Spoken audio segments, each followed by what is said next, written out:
Here's something that will sound completely wrong. Taking less medication after 60 might actually work better, not a little better, measurably, clinically, surprisingly better. And I don't mean skipping doses carelessly. I mean deliberately, precisely taking 1/10 of what's considered standard. When certain seniors made that switch, the results confused even the physicians watching it happen. I'm Dr. Melina. I've spent years noticing patterns that routine appointments miss, and today I want to show you one pattern that almost nobody is talking about, one that might explain something you've been quietly experiencing for years and chalking up to age. Stay with me, because this one genuinely changes things. Before we go further, 3 things I want you to hold in your mind. First, why does the standard dose on your prescription assume you're still 35? Second, what happens inside a body over 60 that flips the entire dose-response equation? And third, there's one specific biological system that microdosing protects that almost no physician brings up in a standard appointment. We'll get to all 3. But I want to start with something that stopped me completely the first time I saw it. Something that, once you understand it, makes you look at every prescription label differently. The medical system has a data problem, and after 60, that problem lands directly on you. In a sweeping review of major drug trials conducted over 4 decades, adults over 65 were excluded from the majority of foundational studies. Not occasionally excluded, systematically. That means the dose printed on your bottle, the one your pharmacist fills without a second thought, was calculated almost entirely from data on younger bodies, younger livers, faster kidneys, different nervous systems. The standard dose isn't universal. It never was. It was an average, drawn from a population that didn't include you. And here's what makes this more than a bureaucratic footnote. Your body isn't just processing that dose differently. It may be holding it far longer than anyone planned for. After 60, the liver doesn't simply slow down. It changes which pathway it uses to break down compounds entirely. A shift in what's called phase 1 hepatic metabolism. This sounds technical, but the practical consequence is remarkably simple. A drug designed to peak and clear your system in 6 hours may now linger for 9, 10, sometimes 12. You aren't experiencing side effects because you've become fragile. You may be experiencing them because the substance is staying in your body 2 to 3 times longer than the dosing schedule accounts for. That's not aging, that's a calibration error. And it's one that a microdose approach is specifically designed to correct. But the liver is only half the story. Here's where it gets genuinely unexpected. And this surprised me too the first time I encountered the research. After 60, certain receptors don't become less sensitive, they become more sensitive, particularly in mood regulation, pain signaling, and neurological processing, which means a dose calibrated to barely register in a 35-year-old nervous system may hit a 68-year-old one with disproportionate force. The signal isn't weaker with age. In specific pathways, it's amplified. So the body isn't struggling to respond to the medication. It may be over-responding and interpreting that as a side effect, or worse, assuming the symptom being treated has simply worsened. That assumption leads to one place, a higher dose, which is exactly the wrong direction. But this is where it gets dangerous, and I use that word carefully. There's a concept in pharmacology called the therapeutic window. It's the range between too little of a substance to do anything and too much to be safe. In younger adults, that window is wide. There's room for error, for variation, for the body to self-correct. After 60, that window compresses significantly. A dose sitting comfortably in the safe range at 45 may sit dangerously close to the upper edge at 68. Nobody draws this out for patients. Nobody shows them the diagram. They hand you the same bottle, the same instructions, and assume the window hasn't moved. It has. And that's the gap microdosing is quietly filling. I want to tell you about Margaret, 67 years old, retired teacher. For 4 years, she took a standard dose anti-anxiety medication, prescribed with genuine care, taken faithfully. She functioned. She managed. But she described her inner experience as watching life through foggy glass. She assumed that was aging. She adapted around it, quietly, the way so many people do. Then a new physician, one who specialized in geriatric pharmacology, suggested dropping her dose to 1/10 of standard. Within 3 weeks, the fog began to lift. Side effects she had completely normalized simply disappeared. She looked at her doctor and said, "I thought I was just getting old." She wasn't. The dose had been wrong for who she had become. Margaret's outcome isn't a miracle. It's a pattern. What researchers have observed repeatedly in older adult populations is this. Subtherapeutic doses sometimes produce more consistent effects than standard ones, not because the drug becomes stronger at lower concentrations, but because the body is no longer spending energy managing the excess.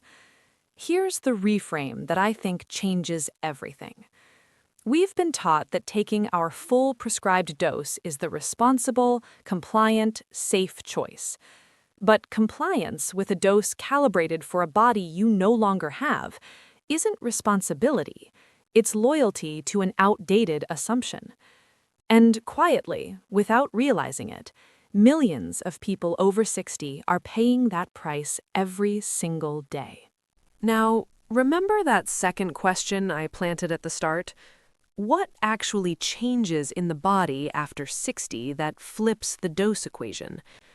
Part of the answer lives somewhere most people never think to look: the gut.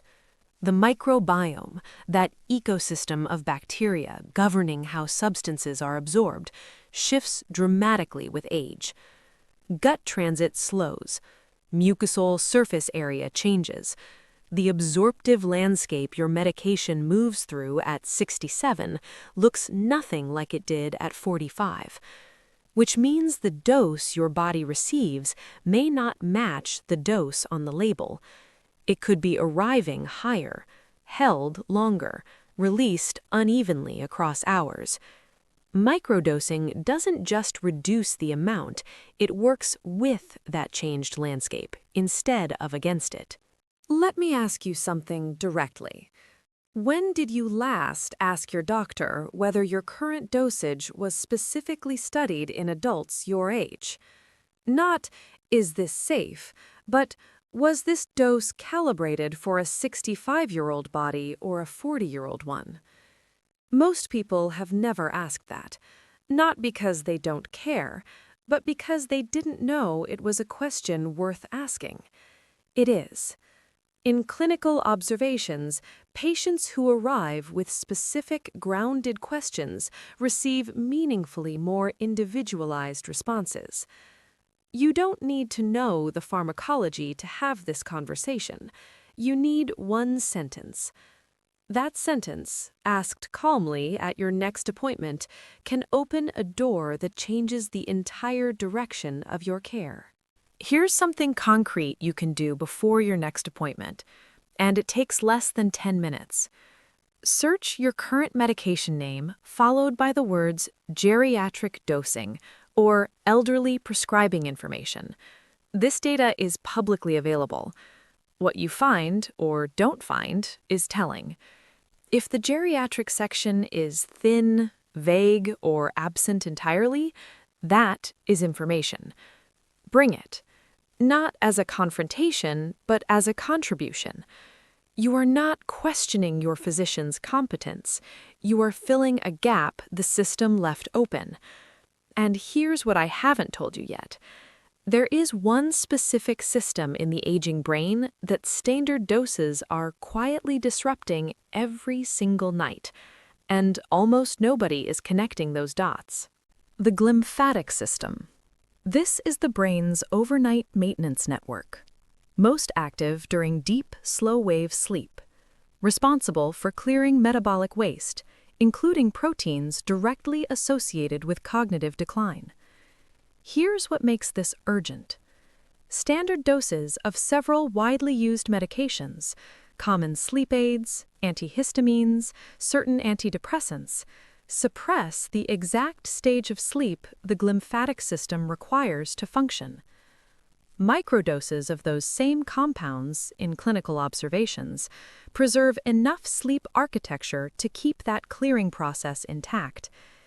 So the trade-off isn't just about side effects, it's about whether your brain gets its nightly cleaning, or whether a standard dose is quietly, night after night, preventing that from happening. Think about this. You've probably spent years believing that taking every dose, at full strength, on schedule, was the responsible thing, the disciplined thing, the thing that showed you were taking your health seriously. And in a system designed for younger bodies, that would be true. But when the dose was never designed for you, when the trial data excluded your age group, when your liver holds it twice as long, when your receptors amplify it beyond what was intended, full compliance isn't caution, it's overcorrection. The genuinely disciplined move after 60 is to question the assumption, to ask for precision, to treat your body as the specific, evolved, individual system it actually is, not a data point from a 1980s clinical trial. Let me bring every thread together. We asked, why would less do more? The answer isn't one mechanism, it's a convergence. A liver that changed its processing pathway. Receptors that became more sensitive, not less. A therapeutic window that quietly narrowed. A gut that transformed how drugs are absorbed. A brain cleaning system that needs sleep architecture to function. Standard doses weren't wrong when they were written. They were written without you in the room. Microdosing, in the right context, with proper guidance, isn't fringe science. It's what happens when medicine finally takes the question of who is taking the dose as seriously as what the dose is. That shift in thinking is long overdue. What I want you to leave with isn't worry. It's a new kind of attention. Your body after 60 isn't broken, diminished, or simply declining on schedule. It is a different biological environment, one with remarkable sensitivity, real strengths, and specific needs that a one-size-fits-all system was never built to honor. The systems that matter most are still running. They may simply need recalibration, not escalation. If today opened one question you hadn't thought to ask, that's the entire point. Subscribe, because next we're going into the specific drug classes with the highest age dosing mismatch risk, and the numbers are going to surprise you. And remember this, the dose that was right for you at 40 was designed for someone who no longer exists.